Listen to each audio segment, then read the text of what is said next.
Hello students, my self विशी Chhatwani. MCQ जो board ने रिलीज़ किए हैं, CBSE बोर्ड ने ईयर 21-22 के लिए, उन क्वेश्चनों को हम देखेंगे। पिछले वीडियो में अपन ने 18 क्वेश्चन देखे थे और 18 क्वेश्चन अपन आज और देखेंगे। ये मल्टीपल चॉइस क्वेश्चन है, देखिए। पहला क्वेश्चन आता है, Angle and Circle were partners in a firm.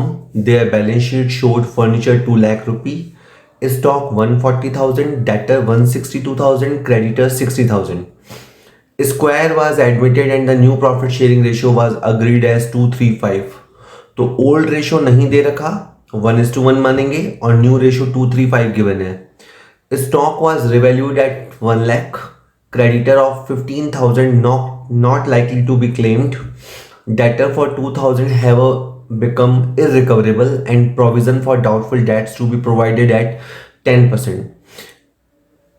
Angle's share in loss on revaluation amounted to 30,000. Revalued value of furniture will be. तो बहुत ही एक अच्छा क्वेश्चन इन्होंने सेट किया है। इनफैक्ट CPT लेवल का या CA फाउंडेशन लेवल का क्वेश्चन सेट किया है। चलिए मैं इसमें आपको समझाता हूँ कुछ बातें। देखिए, पहली बात आप देखिए कि पहले फर्नीचर 2 लाख का था और अभी फर्नीचर कितने का है, ये हमारे लिए क्वेश्चन मार्क है। ठीक है, हम आराम से इसको ढूंढते हैं। इससे पहले बात कर लें, स्टॉक 140 का था और इन्होंने उसे 1 लाख पे माना, तो स्टॉक के केस में हमें 40,000 का लॉस हुआ है। क्रेडिटर 15,000 हमसे नहीं मांगेंगे, तो ये 15,000 का हमें प्रॉफिट हुआ है। और डेटर 2,000 के बैड डेट्स हो गए हैं, ये भी हमारे लिए लॉस है। और बाकी के जो डेटर बचे, बाकी के जो 160,000 डेटर बचे, उसमें से 10% मिलना डाउटफुल है, ये भी लॉस है। कि सर आप क्या कर रहे हो? मैं जो गिवन इन्फॉर्मेशन है उससे जो मैं पता कर सकता हूँ, पहले मैं वो पता कर लेता हूँ। जैसे मुझे पता लग रहा है 40,000 का लॉस कहाँ से? स्टॉक से। 2,000 का लॉस डेटर से, 16,000 का लॉस प्रोविज़न से। तो 42 और 16 हो गया आपका 58 में से 15 का अगर प्रॉफिट है तो बाकी बचा मेरा 43 का लॉस। आराम से सुनिएगा, अभी तक जो गिवन इन्फॉर्मेशन है उससे मेरा 43 का लॉस आ रहा है। मुझे एक पार्टनर ने बताया, जिसका नाम एंगल था, उसने बताया कि मेरे हिस्से में 30,000 का लॉस आया है। अगर उस अकेले के हिस्से में 30 का लॉस है, इसका मतलब टोटल लॉस 60 होगा। यस, आप अग्री करेंगे हाँ सर कि 30 का लॉस अगर एंगल के हिस्से में आया है तो सर्किल के हिस्से में भी 30 का लॉस आया होगा। ओके, तो इसका मतलब है कि इनका जो टोटल लॉस रहा वो 60 रहा। अभी तक क्वेश्चन में 43 का लॉस आइडेंटिफाई हो चुका है, यानी इसके बाद जो 17 का लॉस है, जो 17 का रिमेनिंग लॉस है, वो फर्नीचर से हुआ होगा। अब अगर फर्नीचर पहले 2 लाख का था और 17 का आपको लॉस करना है, तो आपकी वैल्यू 183 होनी चाहिए। इसका आंसर सर डी आएगा। तो बहुत ही अच्छा क्वेश्चन है ये।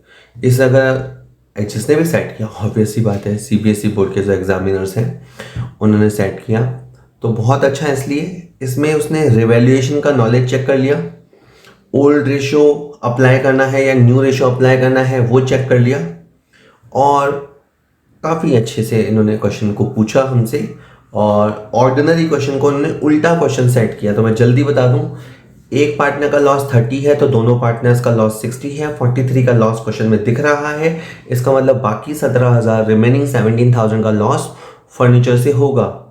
और फर्नीचर से इतना लॉस होवे, इसलिए उसकी रिवाइज्ड वैल्यू, यानी जो न्यू रिवाइज्ड वैल्यू है, दैट शुड बी 183,000। तो चलिए, बहुत ही अच्छा क्वेश्चन, आगे बात करते हैं। मैं खुद की तारीफ नहीं कर रहा हूँ, मैंने क्वेश्चन सेट नहीं किए, CBSE बोर्ड ने रिलीज़ किए हैं। So, Asha and Nisha are partners sharing profit and losses in the ratio of 2:1. Kashish was admitted for 1/4 share, of which 1/8 was gifted by Asha. The remaining was contributed by Nisha. Goodwill of the firm is valued at 40,000. How much amount for goodwill will be credited to Nisha's capital? आराम से देखिए, पहली बात तो दो partner हैं जिनके नाम है आशा और निशा, ठीक है। और जब कशिश इनकी फर्म में आई तो उसका रेशो है 1/4। अब ये जो 1/4 है ना, इसमें से 1/8 तो इसे आशा से मिला, यानी ये ऑलमोस्ट हाफ होता है। अगर आप 1/4 का हाफ करेंगे तो 1/8 होता है। तो इसको आधा तो मिला है आशा से, बता दें कि गिफ्ट किया है। तो ठीक है, कशिश उसकी नोन वन होगी तो उसने अपना शेयर दे दिया उसे। तो मैं कह रहा हूँ कि आधा उसे आशा से मिला है और बाकी का जो आधा है वो निशा से मिला है। सिंपली मेरा कहने का मतलब ये है कि दोनों ने आधा आधा सेक्रीफाइस किया है। अब अगर फर्म की गुडविल 40,000 है, फर्म की गुडविल 40,000 है, तो new partner will bring only and only 10,000। 40,000 में से वो जो कशिश है वो केवल और केवल 10,000 रुपये लाएगी और उस 10,000 में से आधा सेक्रीफाइस निशा ने किया है तो आधा अमाउंट निशा के अकाउंट में जाएगा। तो यहाँ पे 5,000 रुपया निशा के अकाउंट में जाएगा। मैं क्वेश्चन दोहरा देता हूँ क्योंकि हमें जल्दी नहीं है, आप आराम से सुनिए। और मैं तो हमेशा कहता हूँ कि पहले क्वेश्चन को आप पॉज करके सुन लीजिए, खुद ही सॉल्व कीजिए, और ना समझ में आता है या कम समझ में आता है तो एक्सप्लेनेशन सुन लीजिए जो मैं बता रहा हूँ। इस क्वेश्चन में कशिश का एंट्री हुआ है, 1/4 के लिए एंट्री हुई है, तो एक बार के लिए मोटे तौर पे शी विल ब्रिंग 10,000 रुपी। पहली बात आप देखेंगे कि आधा उसे आशा से मिला है तो आधा मतलब निशा से मिला है, तो 10 का जो आधा होता है 5, वो निशा के अकाउंट में क्रेडिट होगा। तो इसका आंसर बी लगने वाला है। चलिए आगे बात करते हैं। अगला क्वेश्चन है, eight the time of admission of new partner Vasu, old partners Paresh and प्रभाव had debtors of 620,000 and a provision for doubtful debts of 20,000 in their books. As per the terms of admission, assets were revalued and it was found that debtor worth 15,000 had turned bad and hence should be written off. Which journal entry reflects the correct accounting treatment of the above situation? आराम से, दो partner थे जिनके नाम थे परेश और प्रभाव। उनकी बैलेंस शीट में डेटर है और उनके पास एक प्रोविज़न भी है। उनके पास एक ओल्ड प्रोविज़न है 20,000 का। खैर, जब एडमिशन हुआ वासु का तो वहाँ पे 15,000 का जो डेटर है ना सर, 15,000 का पैसा डूब गया। तो अब ऑप्शन दे रखे हैं, पर आप सोचिए बैड डेट्स की एंट्री होगी, बैड डेट्स टू डेटर, ठीक है। और ये बैड डेट्स फिर किससे कवर अप होगा? तो रिवैल्यूएशन से नहीं कवर अप होगा, पीबीडी से कवर अप होगा, क्योंकि since you have a PBD इसलिए आपको ये बैड डेट्स वहाँ से कवर करना है। तो पहला इसका आप ऑप्शन देखिए, ए एंट्री कहती है bad debts to debtor and then PBD to bad debts. ये बिल्कुल ठीक है, ये बिल्कुल ठीक है ए ऑप्शन, कि पहले आप बैड डेट्स को रिकॉर्ड करो और उसे फिर रिवैल्यूएशन में मत ले जाना, पीबीडी में ले जाना।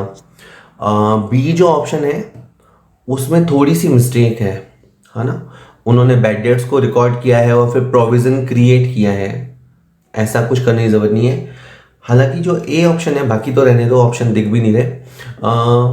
हालांकि ए ऑप्शन में एक और एंट्री 5,000 की हो सकती थी, क्योंकि since you have a provision of 20,000 और 15,000 का प्रोविज़न यूटिलाइज हुआ है, तो बाकी के 5,000 को प्रोविज़न को आप ख़त्म कर सकते थे और बाकी के 5,000 के लिए पीबीडी टू रिवैल्यूएशन एंट्री हो सकती थी। अगर गिवन होता तो मैं वो ऑप्शन भी लेता जिसमें एक और एंट्री होती पीबीडी टू रिवैल्यूएशन 5,000 से, तो वो एंट्री भी अपन लेते हैं।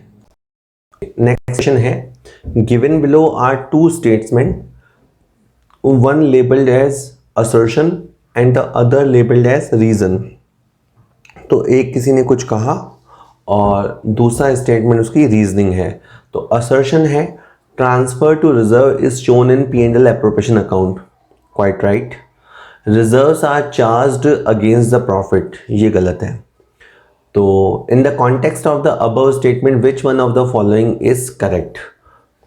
ओके, तो देखिए ये बात सच है कि जो रिजर्व बनाए जाते हैं वो P&L एप्रोप्रिएशन से बनाए जाते हैं। हम पार्टनरशिप फर्म की बात कर रहे हैं। पार्टनरशिप फर्म में पहले हिस्से में ट्रेडिंग होता है जिससे ग्रॉस प्रॉफिट पता लगता है, दूसरे हिस्से में P&L होता है जिससे नेट प्रॉफिट पता लगता है, और फिर एक P&L एप्रोप्रिएशन होता है जिसमें प्रॉफिट्स का डिस्ट्रीब्यूशन होता है और रिजर्व्स वगैरह क्रिएट होते हैं। लेकिन रिजर्व क्रिएट करना मैंडेटरी नहीं है। रिजर्व क्या है, इसके लिए सही वर्ड है एप्रोप्रिएशन ऑफ प्रॉफिट। इंटरेस्ट जैसी आइटमें वो आपको पे करनी ही होती हैं, जो आपको पे करनी ही होती हैं उसे बोलते हैं चार्ज अगेंस्ट प्रॉफिट्स, जो प्रॉफिट को प्रेशराइज करती हैं, चार्ज अगेंस्ट प्रॉफिट्स। लेकिन कुछ आइटमें ऐसी होती हैं जो प्रॉफिट होने पे आप चाहो तो बना सकते हो, उसे कहते हैं एप्रोप्रिएशन ऑफ प्रॉफिट्स। तो reserve is one of them. तो जो बी इन्होंने रीजनिंग दी है वो गलत है, तो मैं इसका आंसर ए देने लग रहा हूँ कि ए इज़ करेक्ट। मैंने सारे ऑप्शन पढ़ने हैं एग्जाम में तो बट मुझे ए साफ दिखाई देता है, A is correct but R is wrong. ठीक है सर, चलिए नेक्स्ट क्वेश्चन है। Anubhav, Shagun and Pulkit are partners in a firm sharing profit and losses in the ratio of 2:1. On 1st of April, they decided to change their profit sharing ratio to 5:3:2. On that date, debit balance of P&L 30,000 appeared in the balance sheet and partners decided to pass an adjustment entry for it. Which of the under mentioned options reflect the correct treatment for the above treatment? Okay, चलिए तो एक अच्छा question है ये। Basically question है change in ratio का। Partners ने बैठे बैठे अपना रेशियो चेंज कर लिया। ऐसे क्वेश्चनों में हमेशा हम देखते हैं किसने सेक्रीफाइस किया। सेक्रीफाइस के लिए आपको ओल्ड रेशियो में से न्यू रेशियो माइनस करना पड़ेगा। अगर मैं बात करूं अनुभव की, अनुभव जो पहला पार्टनर है उसकी बात करूं तो उसका पहले रेशियो था 2/5 और उसका जो न्यू रेशियो है वो है 5/10। थोड़े से कैलकुलेशन के बाद आप भी समझ जाएंगे कि इसका रिजल्ट माइनस आने वाला है। ओके, अगर हमने सेक्रीफाइस का फॉर्मूला लगाया है और रिजल्ट माइनस का 1/10 आ रहा है, दैट मीन्स ये बंदा गेन कर रहा है। ओके, जो दूसरी पार्टनर है जिसका नाम शगुन है, शगुन इस क्वेश्चन में सेक्रीफाइस करेगी। आप कैलकुलेशन कर लेना, मैंने ऑलरेडी कर ली है। पुलकित का रेशियो कोई चेंज नहीं हो रहा, पुलकित का old ratio new ratio same है। अब मैटर पे आते हैं। इस क्वेश्चन में शगुन सेक्रीफाइस कर रही है। जनरली जो सेक्रीफाइसिंग पार्टनर होता है वो क्रेडिट होता है। General rule is that sacrificing partner credit होता है, लेकिन ऐसा तब होता है जब फर्म के पास प्रॉफिट्स हों, रिजर्व हो, गुडविल एडजस्टमेंट हो, तब ऐसा होता है। यहाँ पे नुकसान है। आप देखिए इस क्वेश्चन में डेबिट बैलेंस हो रखा है, P&L की हालत ख़राब है, लॉस है, तो लॉस में आपका कोड चेंज हो जाएगा। जो सेक्रीफाइसिंग है वो डेबिट होगा। तो इस क्वेश्चन में जो सेक्रीफाइसिंग पर्सन शगुन है, शगुन डेबिट होगी और जो अनुभव है जो कि गेनिंग पर्सन है वो क्रेडिट होगा। इसका आंसर ए लगेगा। टोटल जो वैल्यू है वो 30,000 है, 1/10 अप्लाई करेंगे तो 3,000 आएगा। 3,000 से मैं कह रहा हूँ कि सेक्रीफाइसिंग पार्टनर डेबिट होगा और गेनिंग पर्सन क्रेडिट होगा। तो आपका ए आंसर लगेगा। तो थोड़ा टफ क्वेश्चन है, यहाँ स्पेस थोड़ी कम रहती है, पर फिर भी मैं जितना बता पाया आपको। चलिए अगला क्वेश्चन देखते हैं। नेक्स्ट क्वेश्चन कहता है A, B and C are partners. Their partnership deed provides for interest at the rate 8% per annum. B withdrew a fixed amount in the middle of every month and his interest on drawing amounted to 4,800 at the end of the year. What was the amount of his monthly drawing? बहुत ही अच्छा question set किया गया है। Ordinary question क्या होता है कि आपको ड्राइंग्स पता होते हैं और आप इंटरेस्ट निकालते हो। आप इंटरेस्ट कैसे निकालते हो ज़रा बताता हूँ मैं आपको। आप इंटरेस्ट के लिए फॉर्मूला लगाते हो कि इंटरेस्ट इक्वल टू जो इसके ड्राइंग है, आप इसके टोटल ड्राइंग देखते हो, मल्टीप्लाई 8% है तो 8/100 लगाते हो, और इसने मिडिल ऑफ द मंथ में ड्राइंग किया है तो 6/12 का कोड लगेगा। 3 कोड होते हैं, 6.5 बिगिनिंग के केस में, 5.5 एंड के केस में, और मिडिल ऑफ द मंथ में अगर ड्राइंग हो तो 6/12 का कोड लगता है। अब इस क्वेश्चन में इन्होंने क्या किया है ना कि आपको इंटरेस्ट दे दिया, तो आपको इंटरेस्ट पता है 4,800 है, ठीक है। अब आप क्या करो, इसको थोड़ा बहुत काट पीट कर लो और थोड़ा बहुत साइड चेंज कर लो। जैसे 6 और 12 कट गया आपस में, और यू विल सी यहाँ पे हो जाएगा 480, यहाँ क्रॉस मल्टीप्लाई करके 480 आ जाएगा, और यहाँ पे आ गया आपका 4t, ठीक है। तो टी बराबर 120,000, तो इसके जो ड्राइंग्स टोटल हैं वो आएंगे 120,000। यहाँ बच्चा गलती क्या करेगा, 120 को पिक कर लेगा। क्वेश्चन में पूछा गया है what was the amount of his monthly drawing. इसके total drawing for the year 120,000 है, बट इसके मंथली ड्राइंग के लिए आपको 12 से डिवाइड करना पड़ेगा और आपके जो ड्राइंग्स आएंगे वो 10,000 आएंगे। अगला क्वेश्चन है अभय and बल्दविन are partners sharing profits in the ratio of 3:1. On 31st March 2021, firm's net profit is 125,000. The partnership deed provided interest on capital to Abhay and Baldwin 15,000 and 10,000 respectively, and interest on drawing for the year amounting to 6,000 from A and 4,000 from B. Abhay A is also entitled to a commission of 10% on the net divisible profit. Calculate the profit to be transferred to partners capital account. Okay, इस question में calculation है। Basically आपको profit given है। मैं अगर आपको बताऊं तो आपको जो प्रॉफिट दे रखा है वो है 125,000। ओके, इसमें से आपको इंटरेस्ट देना है, वो आप लेस कर दो। इंटरेस्ट था, एक का 15 था, एक का 10 था, वो दे दो, तो आपके पास हो गया 1,00,000 रुपया। और पार्टनर्स ने जो ड्राइंग की है उसका जो इंटरेस्ट है वो है 6 और 4, तो आपके पास हो गया 10,000। तो अब आपके पास राइट नाउ क्वेश्चन में 1,10,000 पड़ा है। अगर कमीशन ना होता तो ये जो प्रॉफिट होता इसे हम कहते हैं नेट डिविजिबल प्रॉफिट। लेकिन अभी ये जो प्रॉफिट है इसमें से आपको कमीशन देना है। ये जो आपके पास 1,10,000 है इसमें से आपको कमीशन देना है, और फिर जो आएगा उसे अपन कहते हैं नेट डिविजिबल प्रॉफिट। अब कमाल की बात यह है कि जो आपको 10% कमीशन देनी है, जो 10% कमीशन आपको देनी है वो इस 110 पे नहीं देनी, वो आपको 10% इस अमाउंट पे देना है, which is called net divisible profit. For this maths में जाने की ज़रूरत नहीं है। 10/110 का फॉर्मूला अप्लाई करना। 110 पे आप 10/110, ये मैंने लिखा, इंटू 10/110, तो आपका कमीशन आएगा 10,000, और कमीशन के बाद जो आपका प्रॉफिट बचेगा वो होगा 1,00,000, और वही पार्टनर्स अकाउंट में जाता है। क्वेश्चन में ये पूछा था कि फाइनली कितना प्रॉफिट पार्टनर्स के अकाउंट में जाएगा, तो फाइनली 1,00,000 रुपये जाएगा। मैं जल्दी बोलता हूँ। प्रॉफिट में से पहले इंटरेस्ट ऑन कैपिटल दे देना, इंटरेस्ट ऑन ड्राइंग जो चार्ज करते हैं, जो फर्म कमाती है, उसे आप प्लस कर लेना। आपके पास एक प्रॉफिट आ जाएगा, उसमें आपको कमीशन देना है। कमीशन का जो काउंटिंग करना है वो उस प्रॉफिट पे नहीं करना है, कमीशन का काउंटिंग आपको एनडीपी पे करना है, नेट डिविजिबल प्रॉफिट पे, और वो फिगर दिखता नहीं है इसलिए आपको 10/110 लगाना पड़ेगा फॉर्मूला। 10/110 लगाते ही आपकी कमीशन आ जाएगी, कमीशन आते ही आपका फाइनल प्रॉफिट आ जाएगा, विच इज़ 1,00,000 रुपये। ऑप्शंस भी गिवन है इस क्वेश्चन में, मैंने सारा प्लेस इसी में यूज़ कर लिया। तो इसका फाइनल आंसर जो profit goes to partners capital account that will be 1,00,000 रुपये, तो इसका आंसर ए होने लगेगा। चलिए ठीक है, थोड़ा सा टफ क्वेश्चन था, कर लेंगे लेकिन आप लोग। Next, given below are two statements, one labeled as assertion and the other labeled as reasoning. Assertion A, revaluation account is prepared at the time of admission of a partner. ठीक है, वैसे revaluation account 2-3 मौकों पे बनता है, पर admission पे तो बनता है ही। Reason, it is required to adjust the value of asset and liabilities at the time of admission of a partner so that the true financial position of the firm is reflected. Quite right. मतलब इन्होंने पहले किसी ने ये कहा कि जब admission होगा तब रिवैल्यूएशन बनता है, तो ये बात अपने आप में सही है।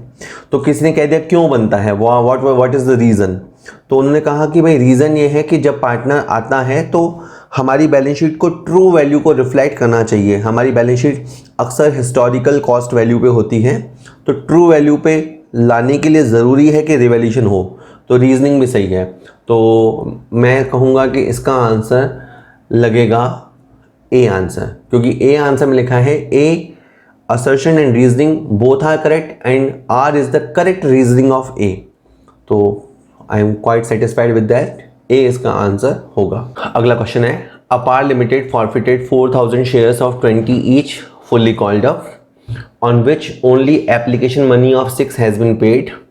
Out of these 2,000 shares were reissued and 8,000 has been transferred to capital reserve. Calculate the rate at which these shares were reissued. Well, ये क्वेश्चन भी उल्टा सेट किया है। ऑर्डिनरी क्वेश्चन क्या होता है कि हम फॉरफीचर करते हैं, री इशू करते हैं और फिर हमसे पूछा जाता है बताओ कैपिटल रिजर्व में क्या जाएगा। इस क्वेश्चन में कैपिटल रिजर्व में क्या गया ये बता रखा है, तो आपको क्वेश्चन बहुत ध्यान से करना पड़ेगा। शुरू से बात समझिए। पहली बात यह है कि आपने 4000 शेयर को फॉरफिट किया। ये वो शेयर थे जिस पे एप्लीकेशन अमाउंट मिल चुका था, यानी 6 रुपये के हिसाब से आपको 24,000 मिल चुका था। आप ये भी जानते हैं कि जितना हमें ओल्ड शेयर होल्डर से मिलता है उतना अपन री इशू पे डिस्काउंट दे सकते हैं। री इशू पे हम उतना ही डिस्काउंट दे सकते हैं जितना हमें मिल रखा है। ओके, अब इंपॉर्टेंट बात यह है कि आपने इसमें से केवल 2000 शेयर्स को री इशू किया, यानी आपने आधे री इशू किए। अगर आधे री इशू किए तो आप केवल 12,000 रुपया ही डिस्काउंट दे सकते हो। सारे री इशू करते तो 24,000 दे सकते, आधे री इशू करते हो तो 12,000 डिस्काउंट आप दे सकते हो। पर इन्होंने क्वेश्चन में ये भी कहा है कि 8,000 रुपये कैपिटल रिजर्व में गया।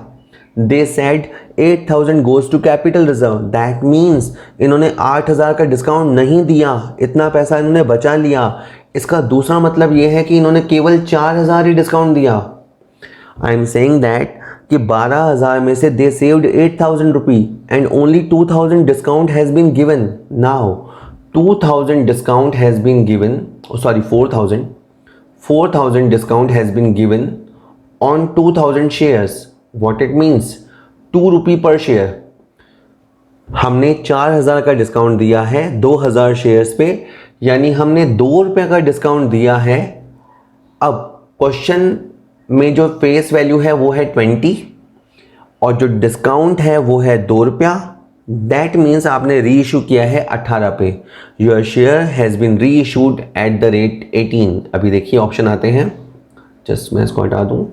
वेल, इसमें 4 ऑप्शन है और आप पाएंगे कि आपने 18 रुपये के हिसाब से री इशू किया होगा। ठीक है, मैं हमेशा कह रहा हूँ आप पहले क्वेश्चन को स्क्रीन पे आने दीजिए, क्वेश्चन को अच्छे से रीड कीजिए, खुद के लिए चैलेंज लीजिए कि क्वेश्चन मैं खुद ही करूँगा, खुद ही समझिए, किसी के समझाने तक का भी इंतज़ार मत कीजिए, खुद ही क्वेश्चन को अंडरस्टैंड कीजिए। देन आ गया तो बहुत बढ़िया बात है, और नहीं आ रहा तो फिर आप 2 मिनट्स को सुन लीजिए पूरी बात को। इसी तरह से आप क्वेश्चन लगाते जाइए। तो एक आधे घंटे का वीडियो हो सकता है कि आपका 50 मिनट चले, लेकिन आपको फिर वो दोबारा नहीं देखना पड़ेगा। ओके, नेक्स्ट क्वेश्चन है which of the following statement is और आर ट्रू। इनमें से कौन सा या कौन से स्टेटमेंट सही है। Authorise capital is less than issued capital. आराम से, नहीं, ये गलत है।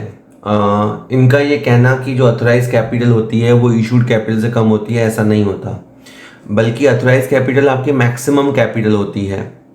ठीक है, तो ये वाला पहला स्टेटमेंट जो है वो रॉन्ग है।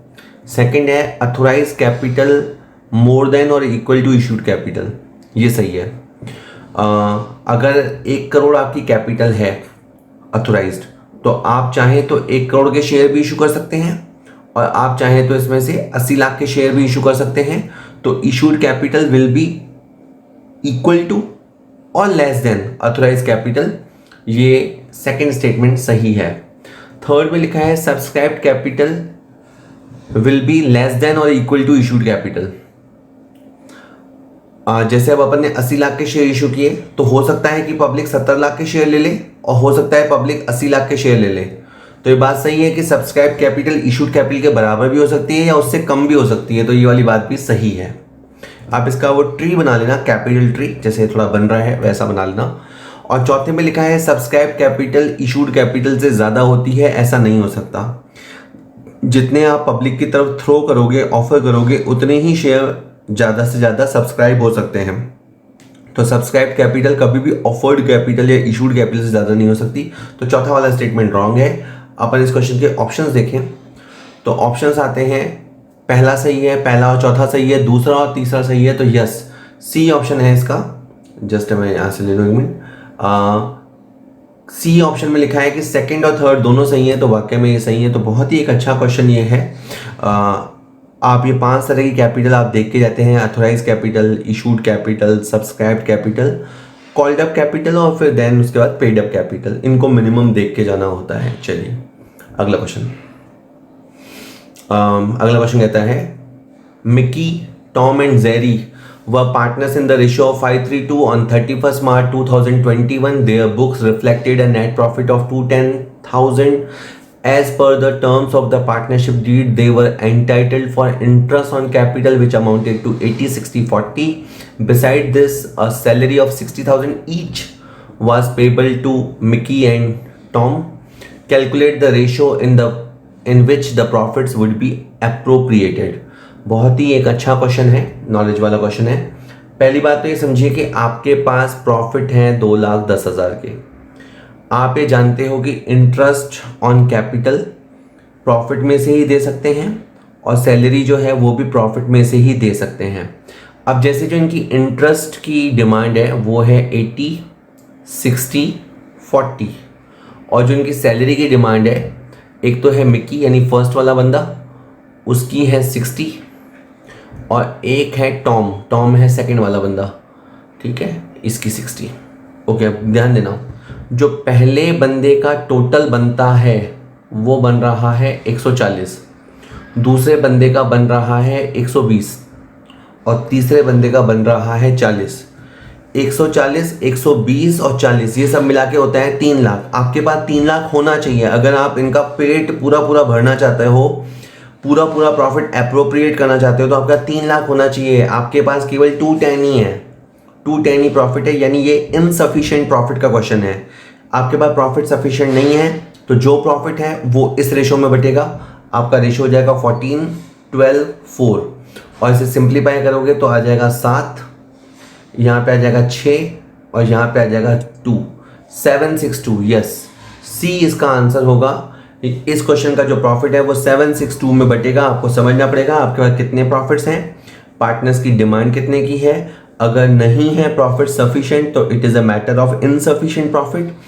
और ये फिर इनका जो क्लेम रेशो है, जैसे पहला बंदा क्लेम कर रहा है 140, दूसरा क्लेम कर रहा है 120, थर्ड वन इज क्लेमिंग 40,000, तो उस रेशो में डिस्ट्रीब्यूट होगा। 762 इसका आंसर रहेगा।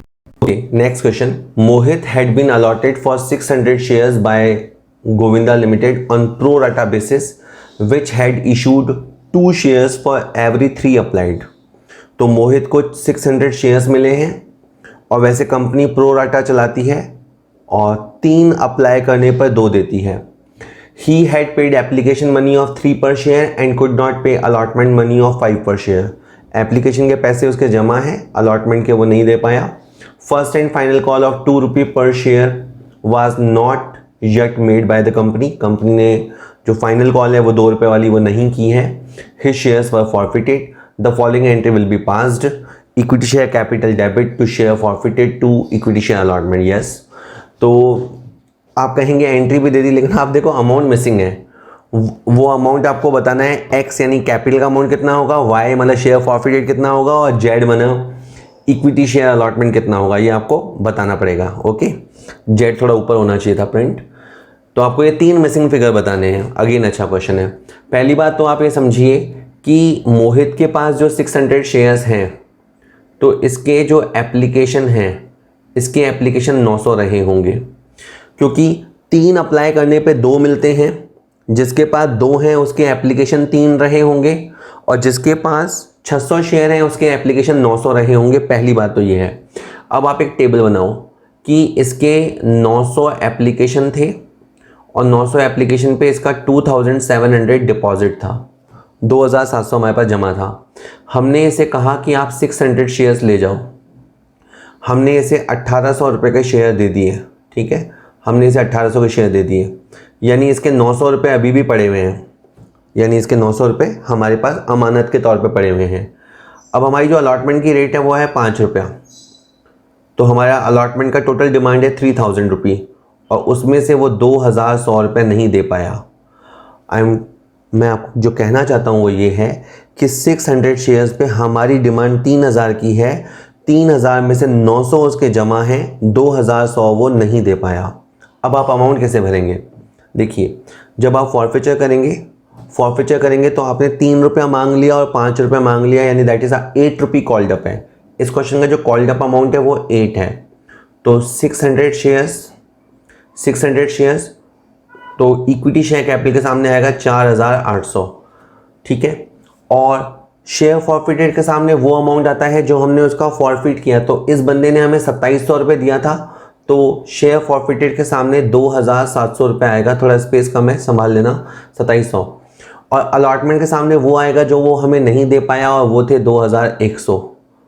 तो ऑप्शन देख लीजिए, मेरे आंसर्स पहले मैं डिक्लेयर कर देता हूँ। एक्स के सामने आएगा 4,800, और फॉरफिटेड अमाउंट के सामने आएगा 2,700 2,700, और अलॉटमेंट के सामने आएगा 2,100। लेट्स सी, यस, मेरा सी वाला आंसर है। आप इसके जो गिवन ऑप्शन हैं आराम से पढ़िएगा, सी मेरा आंसर है। तो अगेन एक बहुत अच्छा क्वेश्चन था ये। नेक्स्ट,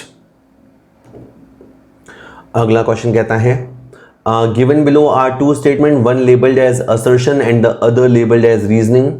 असर्शन, कोई कहता है कि in case of share issued on pro rata basis, excess money received at the time of application can be utilised till allotment only. Quite right, ये बात सही है कि एप्लीकेशन पे अगर एक्सेस मनी आ जाती है तो जनरली हम उसे अलॉटमेंट तक यूटिलाइज करते हैं। इन्होंने कहा ऐसा क्यों है, रीज़न, कंपनी हैज़ टू पे interest on calls in advance at the rate 12% per annum for the amount adjust towards calls if any.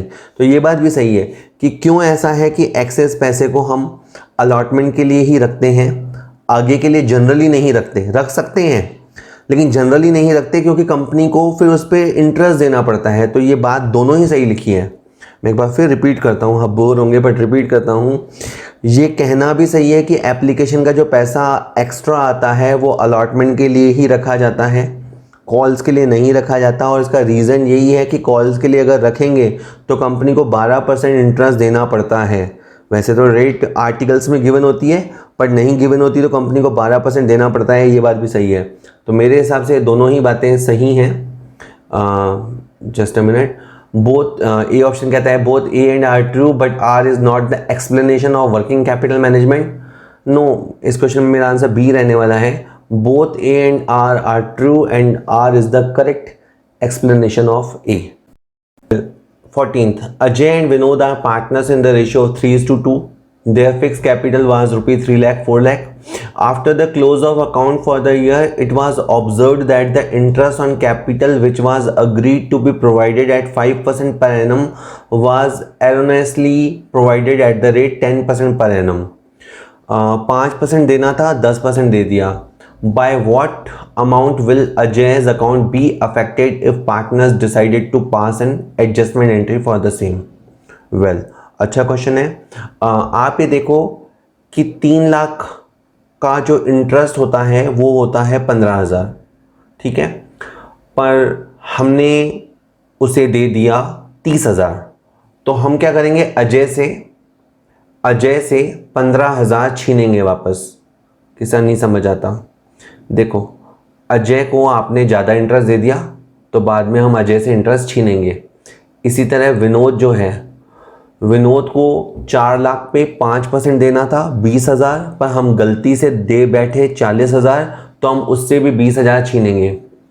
तो पहला राउंड तो ये होगा कि जिन पार्टनर्स को इंटरेस्ट ज़्यादा दे दिया गया है उनसे इंटरेस्ट वापस से छीन लिया जाएगा। पहले से 15 छीनेंगे, दूसरे से 20 छीनेंगे, तो फर्म के पास 35,000 आ जाएगा। इंटरेस्ट हम उनसे ले लेंगे वापस, तो फर्म के पास 35,000 आ जाएगा। ये जो 35,000 है इसे आप 3:2 में डिस्ट्रीब्यूट कर दो। अगर मैं अजय की बात करूं तो मैं बताना चाहता हूं कि इसके हिस्से में 21 आएगा, और अगर आप दूसरे की बात करें तो उसके हिस्से में 14,000 आएगा। अब आप गौर कीजिए कि अजय को मज़ा आ गया। अजय से जो इंटरेस्ट वापस लिया गया वो है 15, और अजय के अकाउंट में अब जो ट्रांसफ़र होगा वो है 21, यानी इसको 6,000 का फ़ायदा हुआ है। ये बंदा 6,000 से क्रेडिट होगा। तो पहला ऑप्शन गलत है, दूसरा सही है। दूसरे ऑप्शन में ये लिखा है कि अजय के करंट अकाउंट में 6,000 क्रेडिट किया जाएगा, और वैसे कंप्लीट आंसर ये होता कि अजय के अकाउंट में 6 क्रेडिट होगा और जो दूसरा वाला विनोद है उसके अकाउंट में 6,000 डेबिट होगा। ओके, जल्दी से पहले आप इंटरेस्ट क्या करना, जितना आपने फालतू एक्सेस इंटरेस्ट दिया है वो उनसे छीन लेना, उससे जो प्रॉफिट जनरेट होगा उसे डिस्ट्रीब्यूट करना। तो एक बार उसको 15,000 रुपये का मार पड़ा और दूसरी बार उसके हिस्से में 21 आया। ओवरऑल एक खुश है, उसके हिस्से में 6,000 जमा होगा। ठीक है, नेक्स्ट क्वेश्चन देखते हैं। अगला क्वेश्चन कहता है Vishnu limited forfeited 20 shares of 10 each 8 called up on which John had paid application and allotment money of 5 per share. Out of these 15 shares were reissued to Parker as fully paid up for 6 per share. What is the balance in the share forfeiture account after the relevant amount has been transferred to capital reserve account? ठीक है, ये थोड़ा सा अलग nature का question है, आप इसे समझिएगा आराम से। देखिए, पहली बात यह है कि आपने 20 शेयर को फॉरफिट किया, उस पे 8 मांगा जा चुका था और 5 मिल चुका था। तो पहले जो मिल चुका मैं उसकी बात करता हूँ। बेसिकली आपने जो 20 शेयर फॉरफिट किए थे उस पे आपको 100 रुपया मिल चुका था, ठीक है। आप चाहो तो 100 रुपये का डिस्काउंट नए बायर को दे सकते हो। अब आपने इसमें से 15 शेयर रीइशू किए, यानी आपने फुल रीइशू नहीं किया। फुल रीइशू नहीं किया इसका मतलब ये है कि आप इस 100 रुपये में से 75 रुपया ही यूज़ कर सकते हो। अब यहीं से बात शुरू होती है। दोबारा, हमने पुराने शेयर होल्डर से 100 रुपया फॉरफिट किया और हम 15 शेयर्स को रीइशू करें तो 75 रुपया डिस्काउंट दे सकते हैं। हमने नए बायर को डिस्काउंट दिया नहीं दिया ये एक अलग स्टोरी है, पर आप गौर कीजिए कि आपने 25 रुपया बचा लिया। जो शेयर्स आपने रीइशू नहीं किए, आपने उतने शेयर्स के लिए 25 रुपये बचा लिया। क्वेश्चन हमेशा 2 डायमेंशन में जाता है।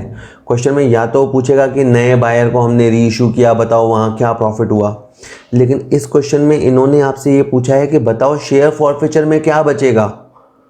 तो या तो आप सारी जनरल एंट्रीज पास करो, 1 2 3 फॉरफिचर रीइशू ट्रांसफर, उसके बाद बैलेंस बचेगा। मैं आपको कॉन्सेप्ट से बता रहा हूँ कि आपने जो शेयर रीइशू नहीं किए उसका पैसा आपने बचा लिया। You saved that amount and that is 25 rupee. Hope मैं आपको समझा पाया। ऑप्शंस भी देख लेते हैं। यस, इसका आंसर सी लगेगा। सी इसका आंसर रहने वाला। 16th, new found limited took over the business of old Land limited. तो नई कंपनी का नाम है न्यू फाउंड लिमिटेड। उन्होंने जो बिजनेस टेक ओवर किया है वो है Old Land Limited and paid for it by issuing 30,000 equity share of 100 each at a par along with 6% preference share of 1 crore. ठीक है, यहाँ पे रुपी वर्ड होना चाहिए था, rupee 1 crore at a premium of 5% and a cheque of rupee 8 lakh. What was the total agreed PC payable to old land limited? ये तो बड़ा आसान हुआ। आप बड़ी क्लासेस में आएंगे तो समझेंगे कि ये नेट पेमेंट मेथड होता है। हमने किसी का बिजनेस खरीदा, बदले में हमने क्या दिया। अगर हम गिनने बैठे तो हमने उसे 30,000 शेयर दिए जो कि 30 लाख के होते हैं। हमने इसके अलावा उसे 1 करोड़ के प्रेफरेंस शेयर दिए, प्रीमियम पे दिए, तो यानी उसकी कीमत हुई 1 करोड़ 5 लाख रुपया। साथ ही साथ हमने उसको 8 लाख का चेक भी दिया। तो 30 और 105 135 और 8 143, टोटल हमने उसको 1 करोड़ 43 लाख रुपये दिया है। 1 करोड़ 43 लाख रुपए में हमने उसका बिजनेस परचेज किया है। इसी को बोलते हैं परचेज कंसिडरेशन। हम उसके असेट और लायबिलिटीज को ले लेंगे और बदले में हम उसे जो देंगे that is called purchase consideration. 1 crore 43 lakh. Options are yes, B option इसका सही आंसर है। Just a minute. ठीक है, चलिए हो गया। अगला क्वेश्चन देखते हैं। अगला क्वेश्चन कहता है, बस 2 ही और बचे हैं। A and B are partners in the ratio of 3:2. C is admitted as a partner and he takes 1/4 of his share from A. B gives 3/16 from his share to C. What is the share of C? ठीक है, थोड़ा question tough है। ये ratio calculation वाला है। पहले आप ये समझ लीजिए कि C आया। जस्ट अ मिनट, पहले आप देखो कि इस क्वेश्चन में C आया। ठीक है सर, C को शेयर किससे मिलेगा? या तो A से मिलेगा या B से मिलेगा या दोनों से मिलेगा। B ने साफ कहा है कि मैं तुझे 3/16 दूंगा। यहाँ लिखा है सेकेंड लाइन में B gives 3/16 from his share। अब हमें पता लगाना है कि उसे A से कितना मिला। अब आप गौर करो इन्होंने इशारे में ये बात कही है कि C is admitted as a partner and he takes 1/4 of his share from A. इसका मतलब आप समझिए कि इसे 1/4 यहाँ से मिला है। इसका ये भी मतलब है कि इसे 3/4 यहाँ से मिला है। आराम से C को जो मिला है वो है कितना, 3/16, 3/16, बट ये फुल नहीं है, ये फुल नहीं है। अगर आपको फुल समझना है तो आपको 3/16 इसको मल्टीप्लाई करना पड़ेगा रेसिप्रोकल से। Then you came to know कि टोटल उसकी हैसियत है 4/16। अब मैं फाइनल आंसर बता रहा हूँ। टोटल उसकी हैसियत है नए वाले की 4/16। 3/16 उसे B से मिला है और 1/16 उसे A से मिला है। तो इन्होंने क्वेश्चन ये पूछा था what is the share of C, तो what is the share of C is 4/16। Option देख लेते हैं। 4/16 कहीं नहीं है, उसकी जगह 1/4 दे रखा है, तो A इसका आंसर हो जाएगा। 4/16 ऑल्सो मीन्स 1/4। तो थोड़ा सा घुमावदार क्वेश्चन है। इसमें एक पार्टनर्स का रेशियो दे रखा है और वो अपने आप में 3/4 है, तो आप उससे फुल गैस कर लेना और वो फुल ही आपका आंसर है। Last question, Krishna limited has issued capital of 20 lakh rupees नहीं है, 20 lakh equity share of 10 each, तो 20 लाख शेयर है 10 वाले। टिल डेट 8 रुपये per share have been called up and the entire amount received, 8 रुपये मांग चुके हैं, मिल गया है सबसे पैसा, except calls of 4 per share on 800 shares and 3 per share from another shareholder who hold 500 shares. What will be the amount appearing as subscribed but not fully paid up capital in the balance sheet of the company? Okay, आराम से देखो। पहले तो क्या करो, आप ये समझो कि इस क्वेश्चन में 20 लाख शेयर होल्डर हैं और 20 लाख में से आपके 1300 शेयर होल्डर जो हैं वो बदमाश हैं। ठीक है, 1300 शेयर होल्डर बदमाश हैं। तो बाकी कितने बचे, बाकी बच गए 800 और 500, 1300 को अलग कर दिया मैंने। बाकी बचे आपके 19,98,700 शेयर्स, 19,98,700 शेयर्स। ठीक है, अब इनटू ओके, इन लोगों से आपके पास 8 रुपये आ रखा है। एक तो आप इसे मल्टीप्लाई करा देना, ठीक है, इसे आप 8 से मल्टीप्लाई करा देना। और इसके अलावा जो 1300 लोग हैं, मैं एक डायरेक्ट ट्रिक बता रहा हूँ, अभी थोड़ा शॉर्ट में निपटाते हैं इसको। 1300 लोगों से, अच्छा इसमें भी इन्होंने जो 800 लोग हैं उनसे 4 रुपये नहीं मिला है, तो इसका मतलब ये है कि वापस 1300 लोगों से अपन ने 8 रुपये के हिसाब से मांगा, 1300 लोगों के से भी अपन ने 8 रुपये के हिसाब से मांगा, लेकिन इनसे अपने को 3200 नहीं मिला और इनसे अपने को 1500 नहीं मिला। यस, पहले बंदे से हमें 3200 नहीं मिला और दूसरे वाले से हमें 1500 नहीं मिला, तो हमें दोनों से मिला के 4700 रुपये नहीं मिला। कि सर आप क्या बता रहे हो?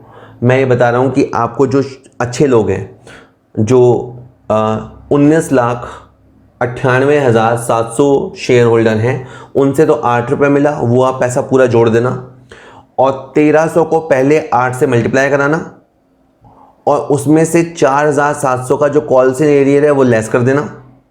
ठीक है, और फिर वो जो पहला और ये वाला अमाउंट आया उसे आप जोड़ देना। ठीक है, आपका आंसर आ जाएगा और परहैप्स आपका सी आंसर लगेगा इसका।